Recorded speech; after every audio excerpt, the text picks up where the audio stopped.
के अंदर एक समय की बात है। राजा इक्ष्वाकु के वंशज एक महान राजा ने यज्ञ का आयोजन किया।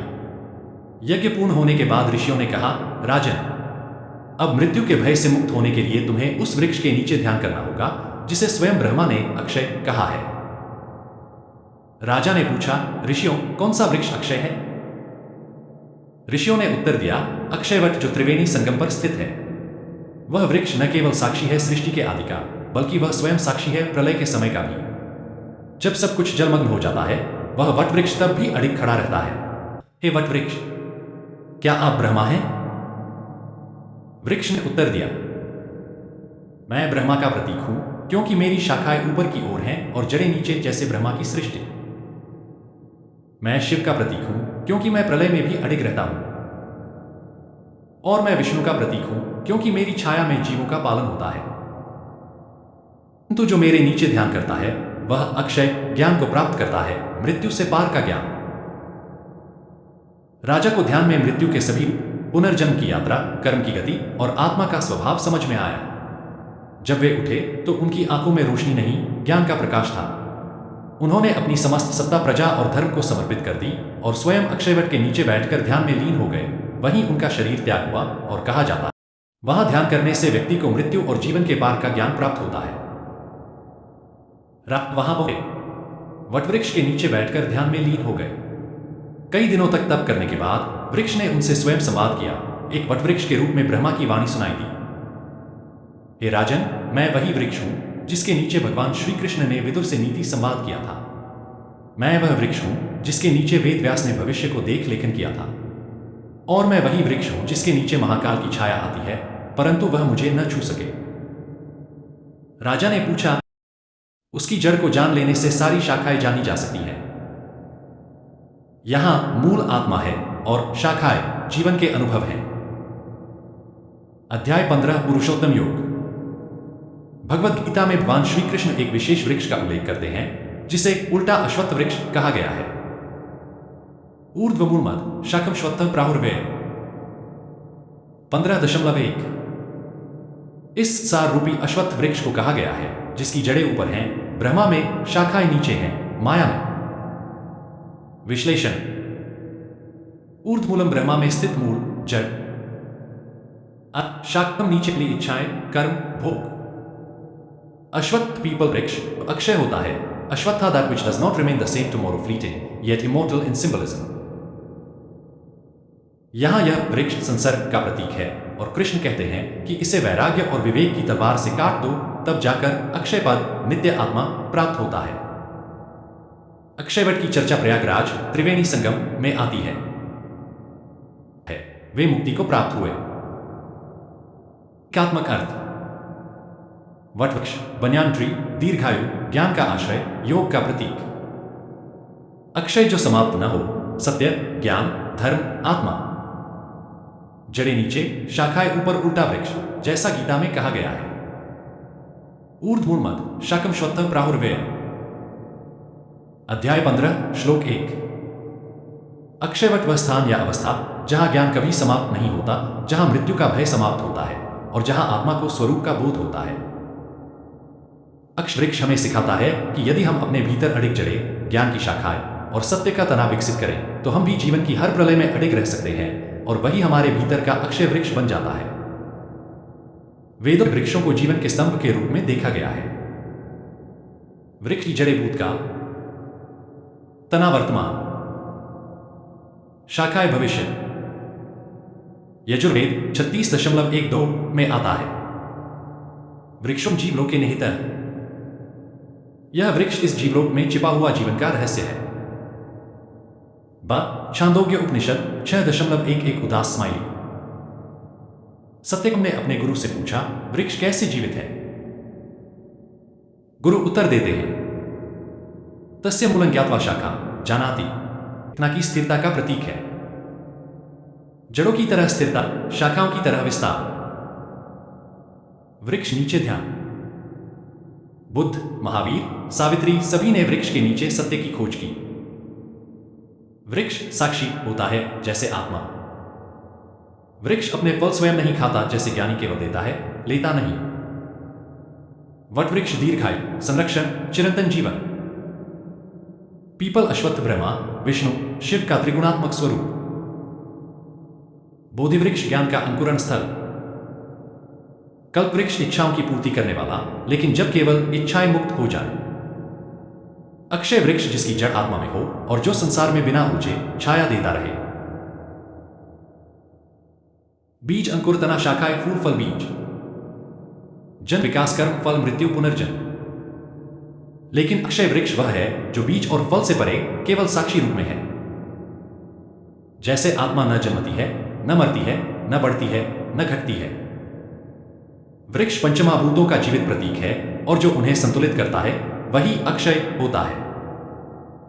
अक्षय वृक्ष वह प्रतीक है जो हमें सिखाता है स्थिरता और लचीलापन एक साथ कैसे रखें, जड़ों से जुड़े रहकर कैसे विस्तार करें, छाया देकर भी बिना अपेक्षा के कैसे जिए,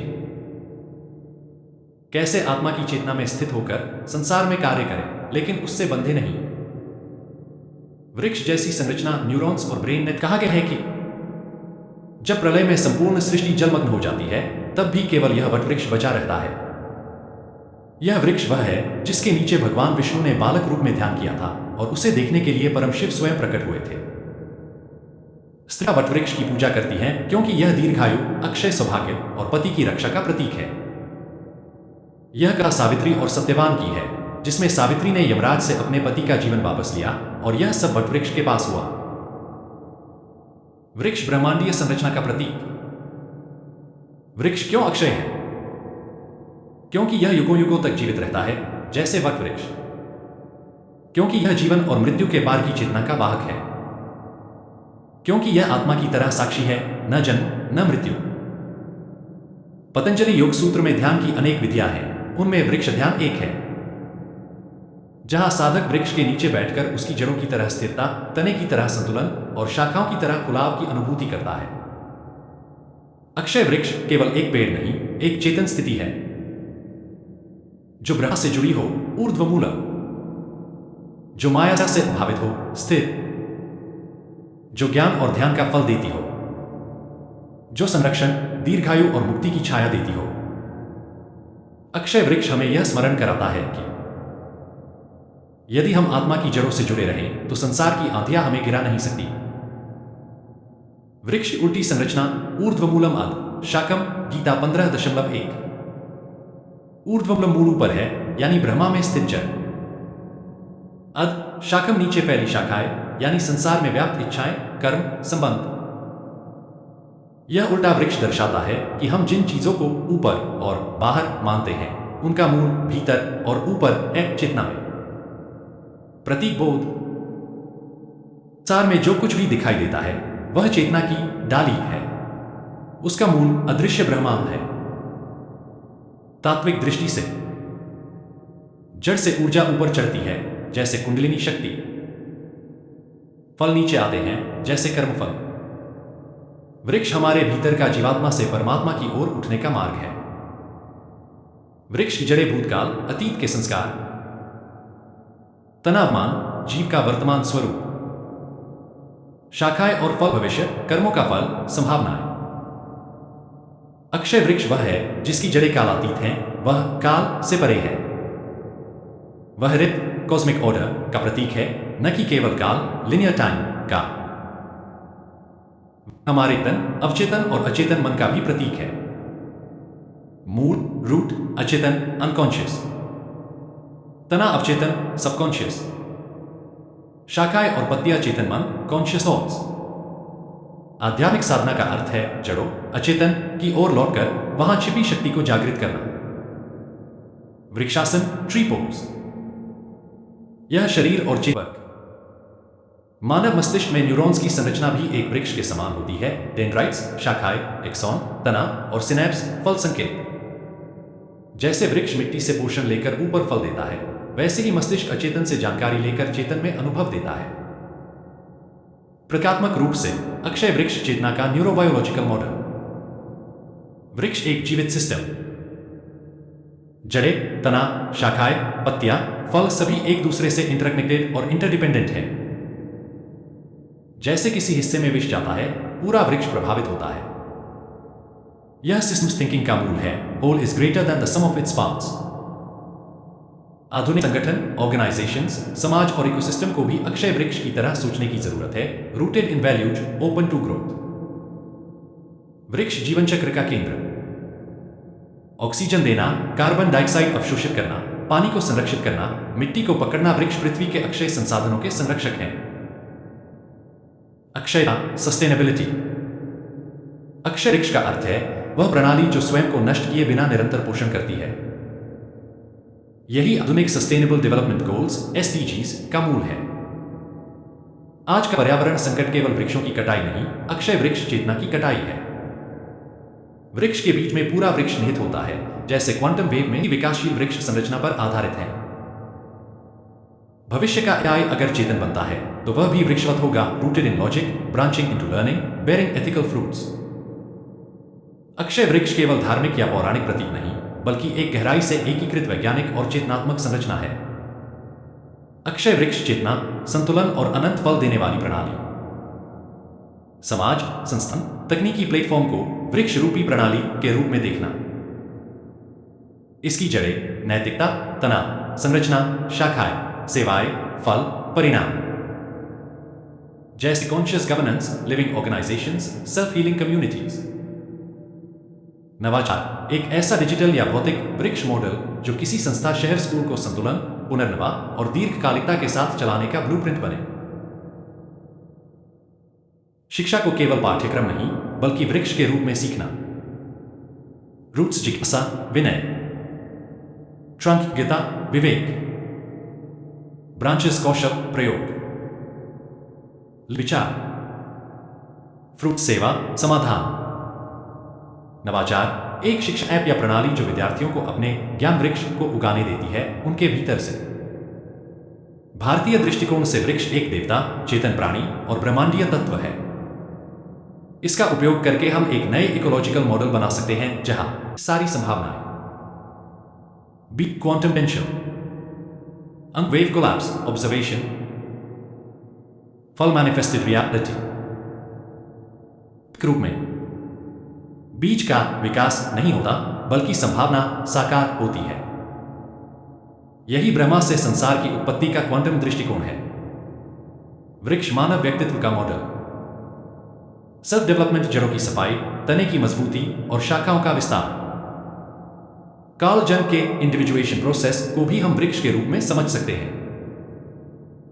डाटा संरचना, ट्री मॉडल। कंप्यूटर साइंस में ट्री डेटा स्ट्रक्चर अत्यंत महत्वपूर्ण है, जिसमें एक रूट नोड से ब्रांचिंग होती है। Decision trees, file systems, neural nets सभी अक्षय वृक्ष संरचना से प्रेरित हैं। टेक्नोलॉजी में हम सूचना को भी वृक्ष की तरह संगठित करते हैं, जड़ से शाखा तक। रिजनरेटिव कल्चर, जहां लोग, प्रकृति और ज्ञान एक वृक्ष की तरह सहजीविता में रहते हैं।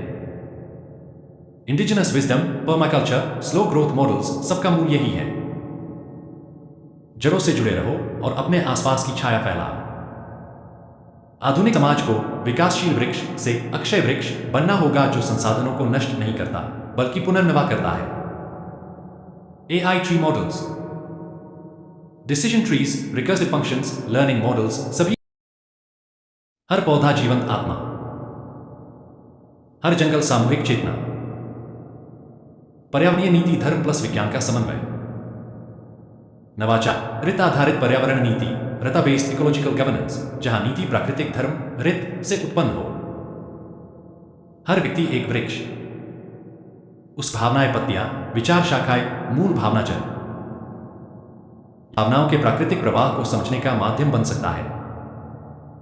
नवाचार, AI आधारित प्लेटफॉर्म जो भावनात्मक स्वास्थ्य को वृक्ष रूपी डेटा में बदलकर उसका संतुलन दर्शाए, मानसिक योग की दिशा में। एक संपूर्ण योग पद्धति जो जीवन के वृक्ष को उगाने में सहायक हो। जड़ को संस्कार शुद्धि से, तने को स्वस्थ दिनचर्या से, शाखाओं को भावना प्रबंधन से, फलों को साकार सेवा व उद्देश्य से। नवाचार, एक योग और ध्यान प्रणाली जो व्यक्ति को अपने अक्षय वृक्ष को यौगिक विधि से पोषित करने की प्रक्रिया सिखाए। भारतीय राजनीति में राजा को वृक्ष के समान छाया देने वाला कहा गया है। नई शासन प्रणाली, जो न्याय को जड़, नीति को तना, सेवाओं को शाखा और लोक कल्याण को फल माने।